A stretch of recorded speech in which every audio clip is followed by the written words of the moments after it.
eu acho que posso chamar de, obviamente, especulações, né? Você pode transformar essa especulação ou não numa informação a partir de agora, a partir da sua resposta. De que havia interferência externa em algumas escalações suas.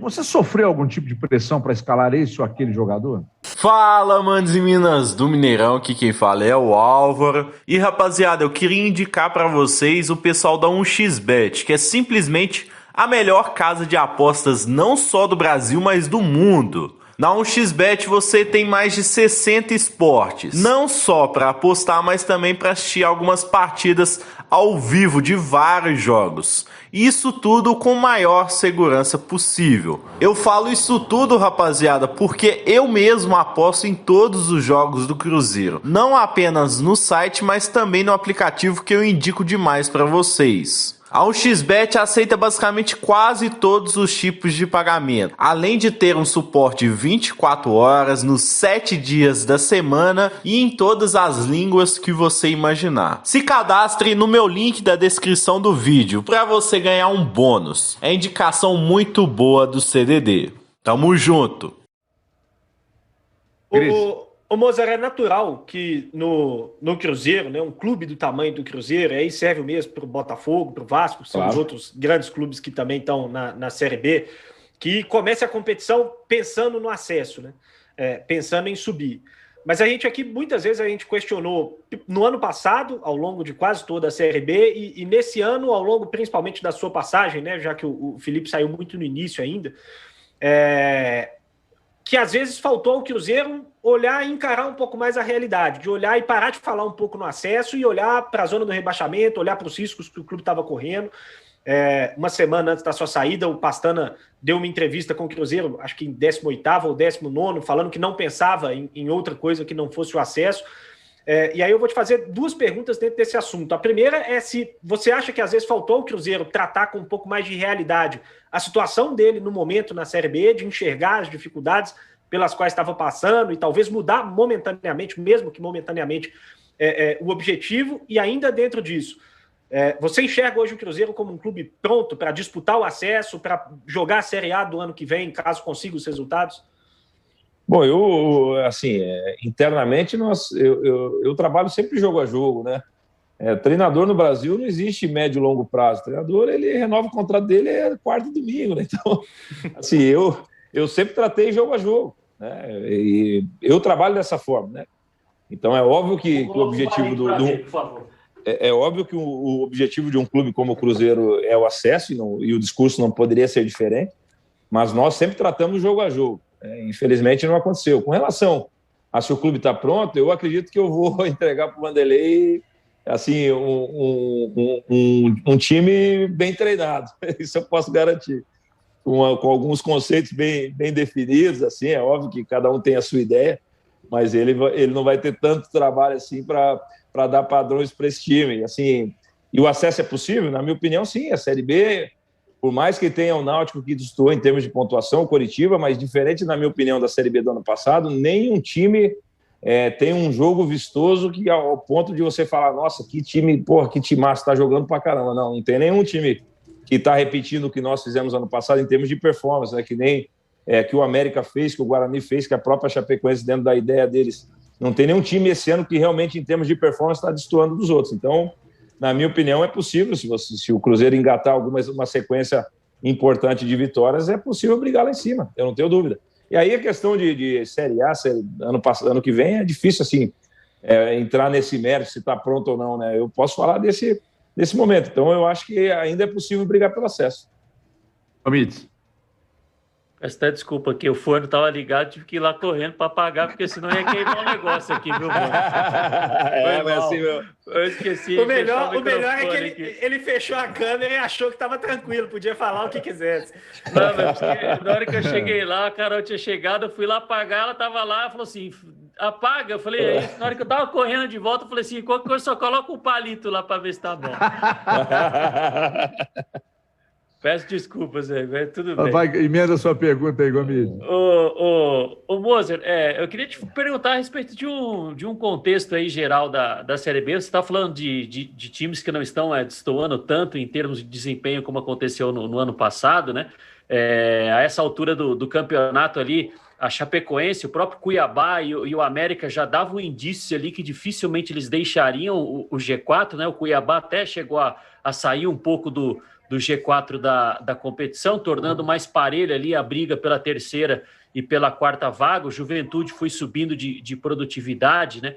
Mas eu queria te perguntar sobre o ambiente competitivo mesmo da competição. Foi o que eu te falei na primeira pergunta, né? Uhum. Eu não vejo só a Série B como um jogo só físico. Você vê boas ideias, jogos interessantes na Série B, claro que num todo. Mas pela capacidade dos jogadores, em alguns momentos, o que você pensa exatamente num cenário, vamos dizer assim, perfeito sobre futebol, você deixa de aplicar nos times que você dirige? Não, eu particularmente não. Eu tento aplicar aquilo que eu acredito. Eu tento aplicar aquilo que eu acredito. Assim, quando eu falei da questão da performance, eu vejo o jogo muito de maneira coletiva, né? Eu não consigo pontuar um atleta especificamente. Eu tento entender o contexto coletivo do jogo. Foi por isso que foi a minha colocação, né? Desses 12 jogos que eu fiz, eu não sei exatamente quantos jogos eu fiz, não lembro exatamente, o Guarani foi aquele que mais me chamou a atenção, foi a equipe que talvez mais nos causou dificuldade na marcação. Eles faziam uma saída com 3, entrando com o volante já virava 5 de novo, então gerava dificuldade para marcar. Tanto é que foi um jogo 3-3, um jogo aberto que foge daquilo que eu acredito, assim, porque nós concedemos muito para o Guarani naquele dia. Então foi assim, o time que mais coletivamente nos causou problema. O restante dos jogos foram episódios individuais, assim. Então, por isso que eu acho que a Série B esse ano ela está um pouquinho diferente do que ela foi ano passado. Por isso que é possível o acesso de qualquer equipe. Aquela equipe que tiver uma parte coletiva mais forte, na minha opinião, ela tem mais chance de ganhar os jogos. Para fechar com você, Grice. Ô Moza, só uma dúvida de posicionamento. A gente debateu muito isso quando foi definido lá atrás, mas eu vi esse tema ser pouco debatido desde então, que é essa nova regra de impedir o excesso de mudanças de técnico, né? Você sente que isso está tendo um efeito prático no dia a dia dos clubes, no trabalho dos técnicos, na ideia dos técnicos, ou é uma regra que ainda impactou muito pouco no dia a dia de vocês? Não, ela impactou pouco, mas é o início de um processo, né? Então, eu acredito que é um início importante para aquilo que é o cenário ideal, né? Do treinador poder treinar uma equipe só numa temporada, como já é na Europa, né? Eu joguei 12 anos fora, 6 na Itália. Na Itália, o treinador pode treinar uma equipe só entre Série A, B e C, né? Ele pode treinar outra equipe fora da Itália, mas na Itália é só uma equipe durante a competição. Então, assim, os clubes vão ser mais criteriosos em termos de escolha. Eu acho que essa regra ela veio para ficar e ela vai ser ajustada ao longo do caminho. É óbvio que ela não te dá nenhuma segurança ainda no Brasil, porque nós somos imediatistas, nós precisamos do resultado para ontem, e isso eu entendo perfeitamente, porém, assim, o grande público tem que entender que tem coisas no futebol que demanda bastante tempo. Eu por ser um treinador oriundo da base, e eu trabalhei muito tempo na equipe sub-20, onde você tem 3 categorias praticamente dentro de uma mesma categoria. Você tem jogadores de primeiro, segundo e terceiro ano. Então, assim, esse jogador que já está na tua mão há 2, 3 anos, esse jogador de último ano, com o jogador de primeiro ano, tirando as exceções, que tem alguns fora da curva, que no primeiro ano já estouram e vão para a equipe principal, enfim, mas na grande maioria a regra é o seguinte, né? Esse jogador, para chegar no nível, o jogador de primeiro ano, para chegar no nível do jogador de terceiro ano lá, do último ano de 20, é um tempo ali de uns 6 meses de processo, em termos de treinamento, de ideia, de repetição de treinamentos, enfim. Então, aonde eu quero chegar com isso? Que tem coisas no futebol que demandam realmente tempo. Só que, infelizmente, o nosso calendário não permite, a pressão externa hoje ela é muito grande, a mídia social... Eu, particularmente, não tenho, né? Todo, assim, nada. Mas nem o WhatsApp você tem mais, moça. Não, se o meu WhatsApp, eu vou explicar um pouquinho assim, ele vazou, daí infelizmente os torcedores começaram a me elogiar demais, eu tive que eu tive que cancelar, os caras não estavam me deixando em paz mais. Pô, aí eu falei, quer saber, como eu saí de cena um pouquinho, eu falei, vou cancelar o WhatsApp aí, eu espero que daqui uns 15, 20 dias, 30 dias eu volte com ele, mas eu vou dar uma segurada no WhatsApp por causa disso. E daí, voltando só para terminar a resposta, é uma regra que veio para ficar, ela é o início de um processo, mas já é um início importante.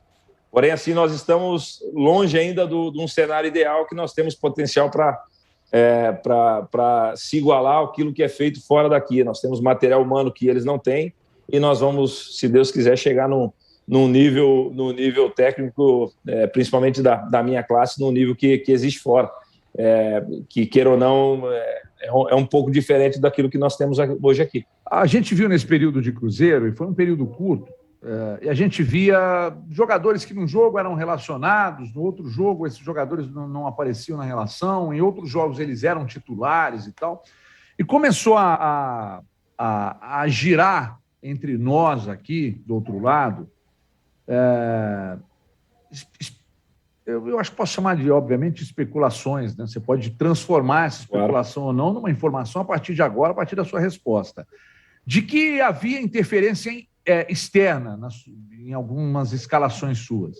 Uhum. Você sofreu algum tipo de pressão para escalar esse ou aquele jogador? Não, de maneira alguma, de maneira alguma. Tanto é que na minha chegada eu reintegrei alguns jogadores que estavam fora, né? O Ariel é um exemplo deles, né? O próprio Nonoca, né? Que eu já tinha enfrentado na base algumas vezes. O Felipe não, o Thiago, ele estava afastado também. Então, assim, as mudanças realmente foram pela ânsia de querer realmente encontrar a melhor formação. E aí foi talvez o meu grande erro. Não ter conseguido dar o padrão que a equipe poderia ter alcançado de maneira mais rápida se eu não tivesse trocado tanto. Mas pode ter certeza que era sempre no intuito de melhorar, de querer ganhar, né? Mas, assim, em termos de influência, zero. Pelo contrário, não teve nenhum tipo de influência na escalação de A ou B, não.